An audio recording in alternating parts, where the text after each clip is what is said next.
দক্ষিণ চব্বিশ পরগনার ভাঙড়ের 4টি থানা আজ আনুষ্ঠানিকভাবে কলকাতা পুলিশের আওতায় আসতে চলেছে। মুখ্যমন্ত্রী মমতা বন্দ্যোপাধ্যায় ধনধান্য স্টেডিয়াম থেকে ভার্চুয়ালি উদ্বোধন করবেন। উত্তর কাশীপুর, পোলেরহাট, চন্দনেশ্বর থানার প্রস্তুতি ইতিমধ্যেই চূড়ান্ত। জাহাঙ্গীর রয়েছেন আমাদের প্রতিনিধি সরাসরি আমাদের সঙ্গে। জাহাঙ্গীর, এই যে চন্দনেশ্বর থানা এবং যে দুটি থানা নতুনভাবে এলো তার প্রস্তুতি চলছে, মুখ্যমন্ত্রীর উদ্বোধন, সব মিলিয়ে সেখানকার ঠিক কি ছবি?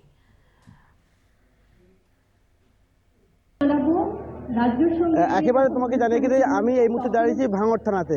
এতদিন ভাঙড় থানা কলকাতা পুলিশের আওতায় ছিল, আর মাত্র কিছুক্ষণের অপেক্ষা, তারপরেই এই ভাঙড় কলকাতা পুলিশের আওতায় আসতে চলেছে। ইতিমধ্যেই এই ভাঙড় সহ কাশীপুর থানা, উত্তর কাশীপুর থানা এবং চন্দনেশ্বর থানা থেকে শুরু করে পোলেরহাট থানা, এই 4টি থানা আর কিছুক্ষণের মধ্যে কলকাতা পুলিশের আওতায় আসতে চলেছে। যার উদ্বোধন করবেন, ভার্চুয়ালি উদ্বোধন করবেন রাজ্যের মুখ্যমন্ত্রী মমতা বন্দ্যোপাধ্যায়। ইতিমধ্যে ভাঙড় থানাকে একটা সাজিয়ে তোলা হয়েছে এলইডি স্ক্রিনের মাধ্যমে। এখান থেকে ভার্চুয়ালের মাধ্যমে এই থানার উদ্বোধন হবে। পাশাপাশি যে কলকাতা পুলিশের যে নতুন যে সমস্ত পুলিশ আধিকারিক এসছে, তারা কিন্তু নতুন থানার উদ্বোধনের অপেক্ষায় তারা কিন্তু এই ভাঙড় থানার সামনে দাঁড়িয়েছে।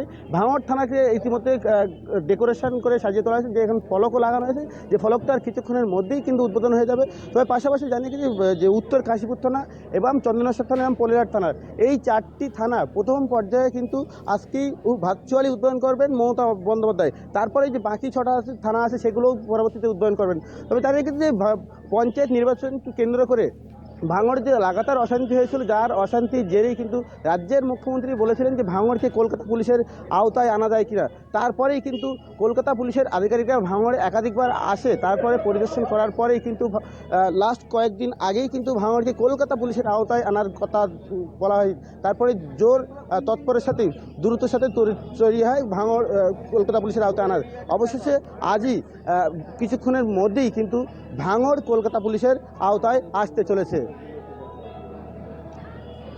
একদমই ধন্যবাদ জানাবো। জাহাঙ্গীর ছিলেন সরাসরি আমাদের সঙ্গে ভাঙড় থেকে, এবং ধনধান্য স্টেডিয়াম থেকে মুখ্যমন্ত্রী মমতা বন্দ্যোপাধ্যায় উদ্বোধন করবেন।